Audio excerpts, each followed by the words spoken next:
Esports is full of hidden bosses, whether it be a top Super Smash Bros. Player who doesn't want to travel overseas, or a cracked Counter-Strike player who plays in a bad region. They may not be household names, but the inner circles among top players know their name just as well.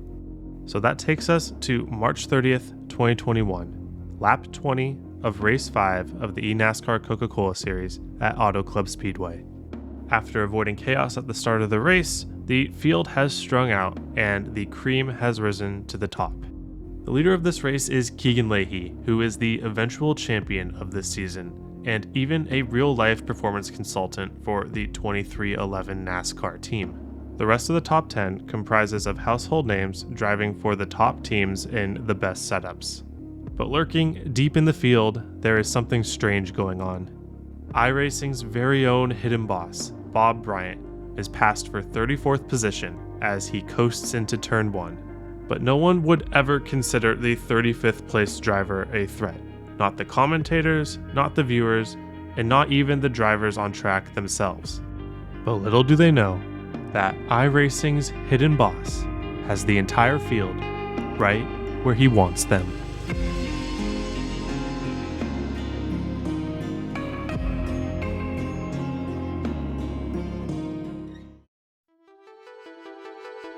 In the current competitive iRacing eNASCAR scene, there is a distinct divide between two generations. The newest generation are people that started after iRacing's launch sometime after 2007 and only started sim racing on iRacing. For many drivers before then though, especially in NASCAR's heyday in the early 2000s, people drove on sim racing games that predated iRacing. The most common competitive NASCAR games during this time were made by Papyrus Design Group, culminating in NASCAR Racing Season 2003. Even though computer games as a whole were less popular at this time and sim racing hardware was nowhere near what it would soon become, NASCAR Racing Season 2003 saw a huge online player base purely due to the size of the NASCAR fan base at the time. Because of this stark divide between iRacing and the games that came before it, as time went on, there were a lot of talented drivers in NR 2003 who went fairly unrecognized in iRacing, and one of those drivers was Bob Bryant. My name is Bob Bryant, and I have been sim racing for a little over 20 years. First game was NASCAR 2002, so the predecessor to 2K3. I think I just saw it on the shelf one day and decided to buy it, and yeah, I was hooked. It was amazing. I had played some of the Papyrus games before that. I actually remember running a full Coke 600 with my keyboard against the kid up the street, like when we were 10 years old. As Bob began to put more hours into the game through open lobbies and pickup races, he saw his skills rise at a constant rate. But that didn't mean that he was immediately one of the best in the game. He had to work for it and had some setbacks along the way. I'd say I was pretty decent within a year, but I remember running my first league race. It was at Michigan. I went a lap down, and all the guys I was racing with were going to allow me back onto the lead lap. And I came around, they were all stopped on the front straightaway to let me pass before we got to the start finish line. And I just plowed in the back of the field and destroyed the whole field. So there were a few moments like that. Eventually, Bob's skills grew to the point where he was noticed by Dale Earnhardt Jr.'s league, DMP Racing.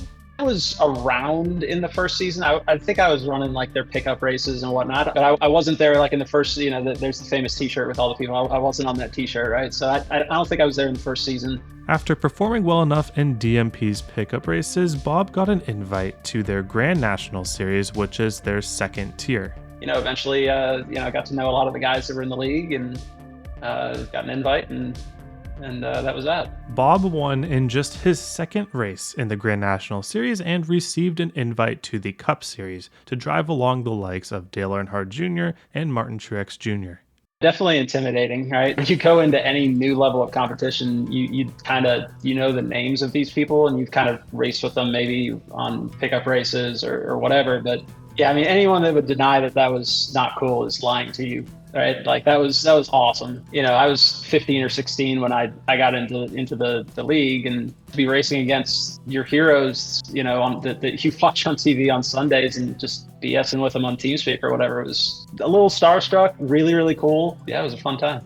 Bob found himself at the highest level of competition in NR 2003, and he was one of the youngest in the series. League racing was a totally different thing, and so I was probably mid-pack to start with, kind of getting used to racing around Dale and racing around Kevin. And after driving in 2 of the races in Season 1 of DMP, Bob ran a fuller schedule in Season 2, racing 10 out of the 12 races and racking up 2 top 5s, but he was not quite at winning speed yet. I've always been more of a kind of a points racer. I kind of was really good, and I think it carried all the way through to Coke with racecraft. So my goal was always the championship. But in Season 3, Bob made a bit of a breakthrough. In 23 starts, he racked up 2 wins and 10 top 5s, which should be numbers to put him in contention for the championship, but a little bit too much inconsistency left him at 8th place in the point standings at the end of the season. Seasons 4 and 5 saw Bob crawl up the standings even more, with a 7th place finish in Season 4 and a 2nd place finish in Season 5, losing only to Kevin King, the multi-time champion. But it was Season 6 where Bob Bryant put his mark in NR 2003 history by winning the DMP Cup Series by a total of 22 points over Kevin King. I remember I won it, just, the feeling of, you go to bed that night. It's like, wow, that was really cool. I think that kind of in anything in life, like when you go up against the best of the best in something where you have to win on merit and you win, like, it's really satisfying. While Bob racked up 3 wins, it ended up being his 11 top 5s that allowed him to be consistent enough to clinch the title. But the championship was not the most valuable thing that came from the DMP series for Bob. Without getting too detailed here, I attribute basically my professional career kind of got its start with DMP.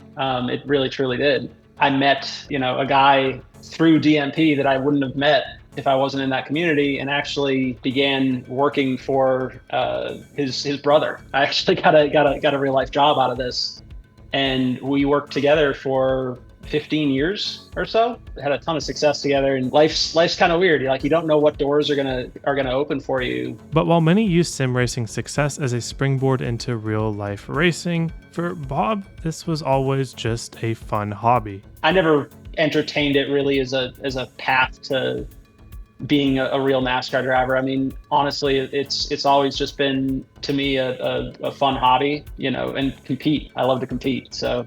After Season 7 of the DMP Cup Series, a new oval racing simulator entered the market, that being iRacing.com. It was at this point where the majority of the drivers who competitively raced in NR 2003 made the switch to iRacing.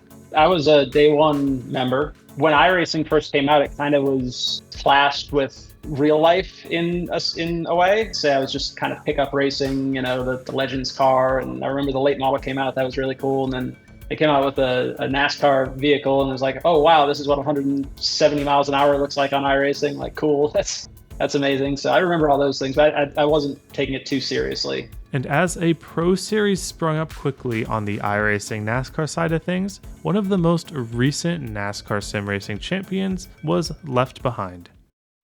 As iRacing grew more and more in the 2010s, Bob Bryant still sat in the shadows. I had always kept the computer, a good gaming PC, a wheel, and all that sort of stuff. Nothing crazy. I just had a desk and a wheel and a single monitor. I'd pick up race, kind of all throughout that. But in 2019, one split-second decision changed everything. On a whim, I signed up for a Road to Pro race at Texas.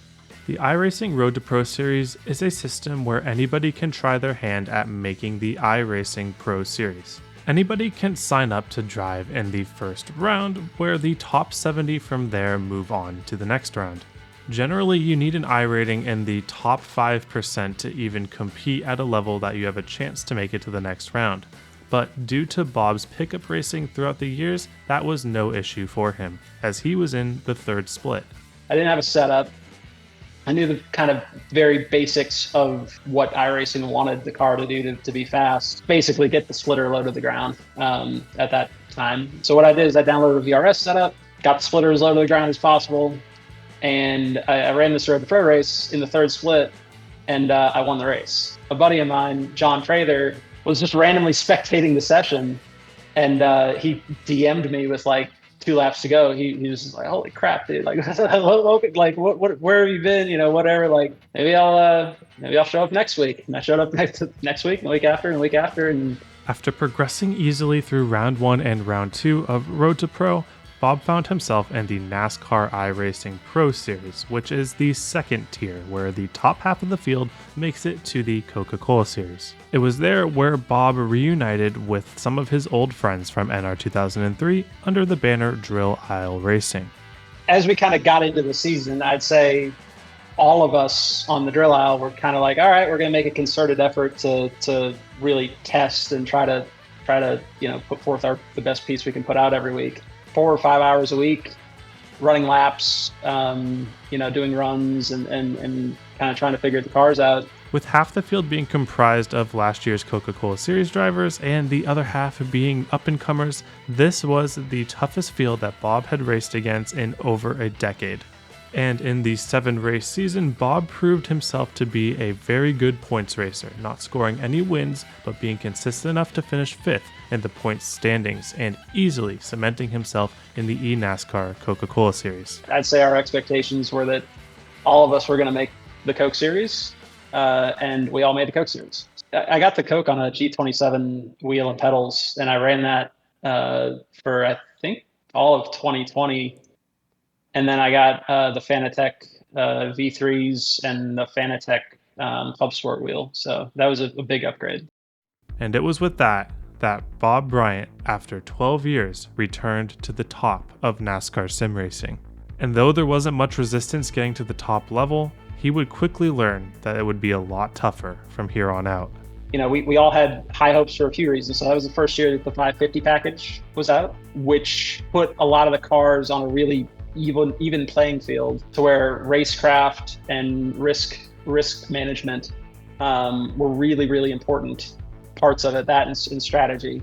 In his rookie season, Bob showed some speed, but never race-winning speed.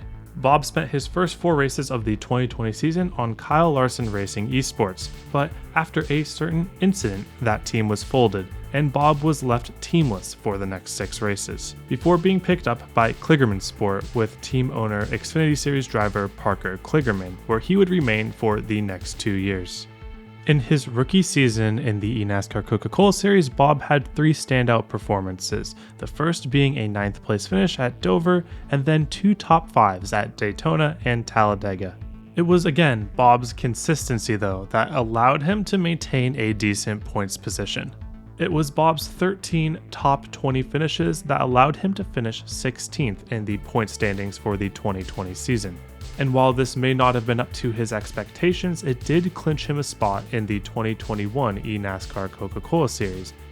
After 2020, I kind of knew where I stood in the pecking order as far as speed. I did not have top 5, top 10 speed. I could, on any given week if we hit the setup or whatever, but week to week, I wasn't that guy. So, my goals were really to try to press the edges that I thought I had, which was on strategy, on racecraft, and just try to see if we could squeak into the playoffs, maybe win a race. So with a full off-season to prepare with his team, Bob came more prepared than ever for the 2021 Coca-Cola Series. But unfortunately, this season got off to a lot more of a rocky start, with 3 finishes of 24th or worse in the first 4 races. The one finish better than that, though, was an 8th place finish at Homestead, where Bob used a little bit of fuel strategy to help his finishing position. The most basic of it is just clutching right into the corner. But there were some other things that you could do at that time as well that helped a little bit, and that kind of contributed to the overall strategy of how you set your car up and how you approach the race. Pit strategy and fuel saving tend to come up a lot in the eNASCAR Coca-Cola Series, whether it be a bunch of cautions making it unclear when to pit for tires, or a race distance that just is barely possible on a tank of fuel. These things give teams a lot to think about, not just with race strategy, but also with car setup. Should a car be faster on the short run, or should a car be faster on the long run, is one of the questions that many teams ponder when setting up for a race. But as the Coca-Cola Series approached race 5 at Auto Club Speedway, Bob Bryant and his team were pondering another question. What is the best way to save fuel? Because round 5 at Auto Club was a 100-lap race, just barely enough when you add in pace laps to make it to the finish on one stop. But was that even faster? The majority of the teams said no, it would be faster to have an extra pit stop and have better tires for the majority of the run, along with not having to save fuel and lose even more lap time during the run. But Bob Bryant and his team had a trick up their sleeve that had nothing to do with how they were saving fuel in the race itself. Setup wise, there was a couple things that we did.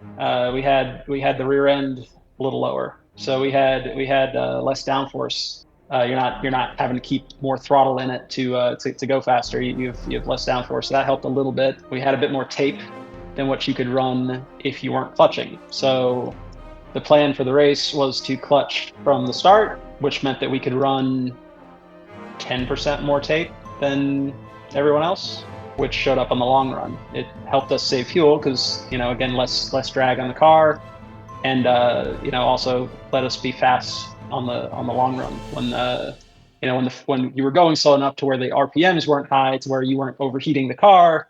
You had that extra tape. It's race day, and Bob's team is excited for their setup and their strategy and seeing how it'll play out. They don't know what everyone else is doing yet, and even one caution in this entire race could throw their entire plan off kilter. And Bob's qualifying run didn't help things, as he is starting deep in the field in 26th position. But even starting this deep in the field, Bob had to execute his plan, save as much fuel on the first run of the race as possible, and utilize the cars being bunched up together to stay in the draft to help him. The most nerve-wracking part of the race for Bob was going to be the first 10 laps, where a caution here would put everybody on the same strategy and leave Bob with just a worse setup for these conditions. But seemingly miraculously, with how these races go sometimes, everybody made it clean through the first 10 and even 20 laps. But in these 20 laps, Bob fell even further through the field. On lap 5, he was in 29th place. By lap 10, he had fallen all the way to 34th place. Bob reached his lowest point on lap 20 of 100, where he was in 35th place. But more importantly to his strategy, the race was green, he had saved a ton of fuel, and he was still in the lead draft. And finally, the two strategies diverged. On lap 33, the people who weren't saving fuel dipped into pit road for the first of their two stops, while the people saving fuel stayed out to try to make it at or past lap 50. To Bob's surprise, a majority of the contenders in this race made the pit stop at lap 33. I was in the back to start the race. That was really the only time that we were vulnerable, was the first 30 laps of the race, right? If we got a caution there, then we're kind of, we're in a bad spot. But after that, we were at the front because everybody that was on the two stop pitted. So now we're at the front. We pit on lap 50, then we have another like 10-ish laps where we're vulnerable. And then everyone pits again, and then we're in the front. But even after the strategy split, Bob was not even the leader of his own strategy, that going to Derek Justice and Isaac Gann, with Bob being about 5th in line. But those in front of him had not been saving quite as much as he had, trying to stay competitive around the mid-teens to give them this track position, meaning they had to pit a few laps earlier for fuel. But as the laps ticked away, everyone thought Bob would have to come make his pit stop in the next lap. But 50 to go, 49 to go, and even 48 to go. There was no signs that Bob needed fuel. But finally, coming to 47 to go, Bob enters the pit road hot, almost speeding and locking up the brakes at the same time, but at the end, going 3 laps longer than anybody else could on this strategy. I went 53 laps plus the pace laps to start the race. Pretty crucial, because even some of the cars that had done the one-stopper, they hit it a couple of laps before me on the first run, and they were having to save on the second run. And I wasn't. I was just wide open the whole time. Those 3 laps were the result not only of setup, but of Bob's driving to get every drop of gas out of that car. Bob re-enters the race in 37th place out of 40 cars, but besides that, he has all the advantages in the world. He is the only driver in the field that neither has to make another pit stop nor has to save any fuel in his final run. Bob was truly given the green light to go get his biggest win of his career. I wasn't first on the strategy. I had to go chase down my teammate at the time, Isaac Gann, and Justice, and pass them. They were a few seconds ahead of me, and they were before the pit stop too. So, I don't think it was like, oh man, I got this in the bag or anything like that. I think it was just still head down and go.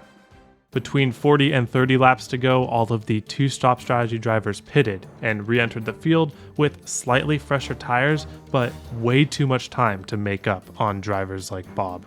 And while this was happening, everyone else on Bob's strategy who pitted on laps 47 through 50 had to clutch and coast to make it to the end of the race. But Bob had to do none of that and easily passed every car on his strategy. And it only took 25 laps to get all the way up to the lead. I could hear Justice saving fuel. My crew chief, Marcus Lindsay, my spotter, Steven Steppen, telling me, yeah, he's still saving, like for laps and laps after that. I'm like, all right, well, we're good on fuel, right, boys? And then, yeah, all right, cool. I guess it's ours to lose. With 10 laps to go, barring any cautions or any mistakes, this race seemed like it was done and dusted.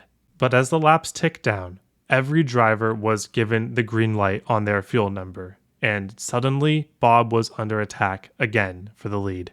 Bob may have been even at a slight disadvantage to the cars behind him, even with newer tires due to the low downforce nature of his setup. He really had to put his heart and soul and everything he had into his car for the final laps of the race. Nerves for a million different reasons, right? You get a yellow and now I'm really vulnerable. Justice did close the gap there in the last couple of laps. I was kind of, watching that in the mirror. We had a lap car that came out of the pits that kind of screwed up my air in front. So I remember Tad being mad about that. I about binned it with coming to the white flag. I remember I went into turn 3 and the car just didn't turn. I don't know if it's because of the car in front of me or what, but I just was like, okay, it's not turning. This is not great. But on the final lap, midway through turns 3 and 4, Bob knew. The 55th different driver to ever do it, Bob Bryant is a Coke Series winner. He gets the job done in Fontana. It was cool. It was like, we can still do this, even if it's in maybe a different way. I used to win races, but I got a lot of congratulations from everyone else in the series. I always try to be really respectful to everyone else. I felt that kind of came through then. I think a lot of folks were happy for me, which was cool. The perfect storm of great strategy, great driving, and everything working out as intended led to Bob being able to take down all of those people that he was not able to touch in the past couple seasons. But for all of those old-timer, first-generation NR 2003 drivers in the race and watching at home, this race was not a surprise at all, because Bob Bryant was, and still is, a champion in NASCAR sim racing. Sim racing may have only ever been a hobby for him, and he may have disappeared for over a decade, but that didn't matter now, because in this moment, once again, Bob Bryant was at the top of the sim racing world.